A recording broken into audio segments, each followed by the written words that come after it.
המפגש האחרון של ההתאחדות הבינלאומית של שופטי העולם מתקיים בחודש ספטמבר האחרון דווקא בתל אביב. כרגיל עסק המפגש בעצמאות בתי המשפט, במיוחד במדינות שאינן דמוקרטיות. הוענקו בפרסים ל3 שופטים שלוחמים על עצמאותם. הוענק פרס לשופטת מגואטמלה שסבלה מרדיפה והתנכלות השלטון עד שניסו להעמידה לדין והיא נאלצה להימלט מארצה. Sé que los problemas que enfrentamos en Guatemala por defender la independencia judicial lamentablemente también se viven en otros países alrededor del mundo. הוענק פרס לשופט פולני המוביל את מחאת השופטים נגד ההשתלטות של מפלגת השלטון על מערכת המשפט במדינתו. I teraz pytanie, czy jesteś w stanie sam stanąć przeciwko państwu? W moim przekonaniu nie masz szans. Nawet jak jesteś najlepszym sędzią świata, to po prostu cię zmiażdżą. השופט הקים את תנועת לוסטיציה צדק ובה 3,600 שופטים פולניים הלוחמים לעצמאות בתי המשפט. Każdego sędziego obowiązkiem jest walka o prawa obywateli. Dziękuję Państwu z całego serca za przybycie. הוענק בהיעדרו פרס גם לשופט טורקי, מורת ארסן שמו, שיושב כבר 6 שנים בכלא על מלחמתו חסרת הסיכוי למען עצמאות bתי המשפט בטורקיה. Tek kabahatim ifade özgürlüğünü ve bunun dolaylı uzantısı olan örgütlenme özgürlüğünü kullanmak. מה שלרגע לא חלף במוחות המשתתפים בכנס השופטים הבינלאומי בספטמבר בתל אביב הוא שחצי שנה אחר כך הם יצטרכו להילחם על עצמאות בתי המשפט של המארחים בישראל. מה שהיה לא יהיה עוד. היום בלילה מדינת ישראל תעשה את הצעד הראשון לקראת הפיכתה למדינה לא דמוקרטית. אני קובע שהצעת חוק יסוד השפיטה התקבלה בקריאה הראשונה. שום דבר לא ירתיע אותי מלבצע רפורמה עמוקה ונדרשת במערכת המשפט. איך אומרים ביידיש? הגרויסה דמוקרטיה. Judge Dror Sessa, thank you so much for this interview. אנחנו יושבים בעיר האג בהולנד עם נשיא התאחדות השופטים האירופיים, בעברו נשיא בית המשפט העליון של קרואטיה. רק השבוע הוציאה נשיאות ההתאחדות את ההצהרה המודאגת הבאה לגבי השינויים המתוכננים במערכת המשפט הישראלית, וכך נכתב בה: פעולות החקיקה האחרונות בישראל חותרות תחת עצמאות הרשות השופטת. אנו משוכנעים כי שופטים יכולים למלא כראוי את חובותיהם ולשמור על אמון הציבור רק כאשר עקרונות שלטון החוק מתקיימים במלואם. לכן אנו קוראים לרשויות הישראליות שלא לעשות צעד אחורה בהבטחות הבינלאומיות שכבר הוגדרו לעצמאות מערכת המשפט למען אזרחיה ולמען שלטון החוק בעולם. Judge Dror Sessa, what made you actually publish this statement? Why did you think it's of urgency? We thought developments in Israel are rather worrying. And so far, I don't remember that ever a European association had to make any statement about situation of judiciary in Israel. That is even more serious that we did.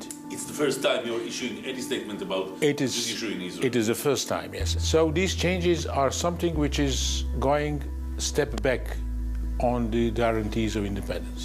And there is a well-established principle in the world about judiciary that countries should not go step back in these reached guarantees.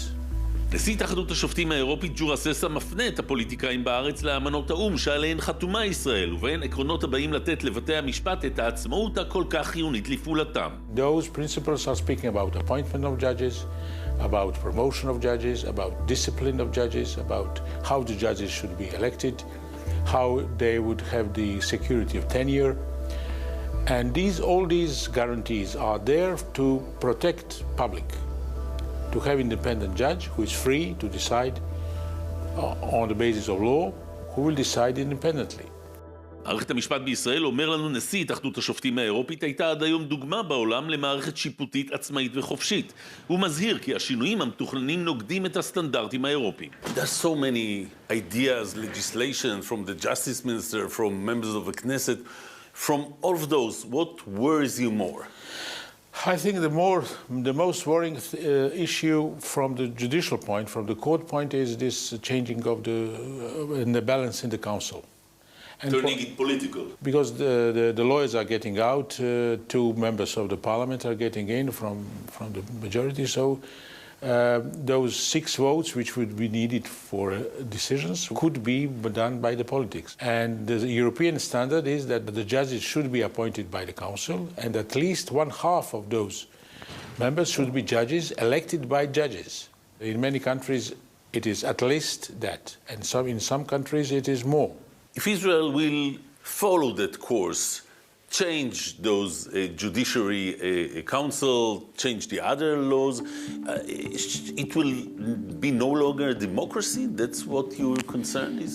If they will change the council, then we will have the very strong suspicion that the council will be politically controlled. There are systems which, of course, don't have a free judiciary, and Israel is step to go there. On the course of Poland, on the course of Hungary? On the course of Hungary, on the course of some countries which have these discussions now about that, it is possibility. אבל העיר האג בהולנד היא לא רק מקום של עקרונות נשגבים של חופש ושלטון חוק. בעיר האג פועל בית הדין הבינלאומי הפלילי, זה שפוסק בענייני פשעי מלחמה. ועד היום לא העז לגעת בכל מה שקשור בהפרות הישראליות. למה? בגלל עצמאות בתי המשפט אצלנו. בכירים בפרקליטות הצבאית מזהירים בשבועות האחרונים שהמהפכה המשפטית שעברה אמש בקריאה הראשונה עלולה לחשוף קצינים בכירים בצבא או בכירים בדרג המדיני לתביעות פליליות בחול. אבל לא רק בפרקליטות הצבאית. מייקל קרנבס, thank you so much for talking with us.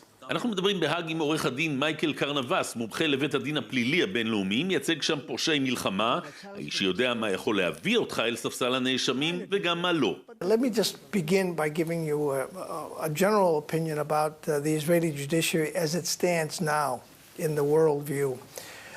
In my opinion, it is the jewel of Israel's democracy, and I think it has to be jealously guarded so it remains independent. הסיפור הוא חד משמעית ביטחונם המשפטי של קציני וחיילי צה"ל, בעיקר המשרתים בשטחים. עד היום שמחה הקהילייה הבינלאומית על האינטגריטי של מערכת המשפט הישראלית להעמיד לדין את מי שסרח, עיין ערך אלאור עזריה ולא רק. השאלה מה קורה כאשר מערכת המשפט עוברת תמורות. What may be the consequences in terms of the ICC International Criminal Court if the Israeli judiciary will turn political or judges will be appointed by politicians? If the courts in Israel are perceived to be less than impartial, if the judges are seen as political tools, and if the Israeli judicial system is unwilling, and maybe even unable because of who is appointed as a judge, to carry out investigations and prosecutions of crimes committed by Israeli soldiers, officers, and what have you.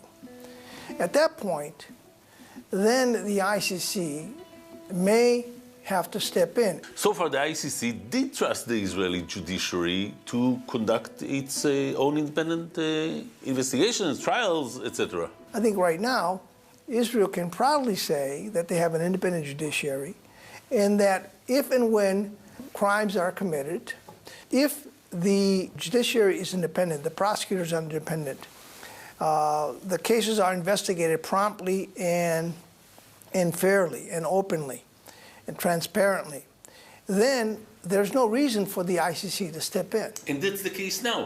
And nowadays. That's the case now. That's the case now. And that's why I think it would be a grave error if the courts of Israel would be politicized to the sense that one would lose confidence, both internally and externally. If you are to advise the Prime Minister, the Minister of Justice, what should they do or shouldn't? Well, they shouldn't mess around with the judiciary. Should not. Should not. Why try to fix something that is working? And it's working very well. And it's recognized to be working outside of Israel. Michael Karnavas, thank you so much for the interview. Thank you. לסיום חשוב לציין, 123 מדינות חברות בבית הדין הפלילי הבינלאומי. אם יוצא צו מעצר לאחד מחיילינו או קצינינו, גם צו מעצר סודי, חייבת כל מדינה אליה מגיע הקצין או החייל או הפוליטיקאי לעוצרו ולהעבירו לידי בית המשפט בהאג.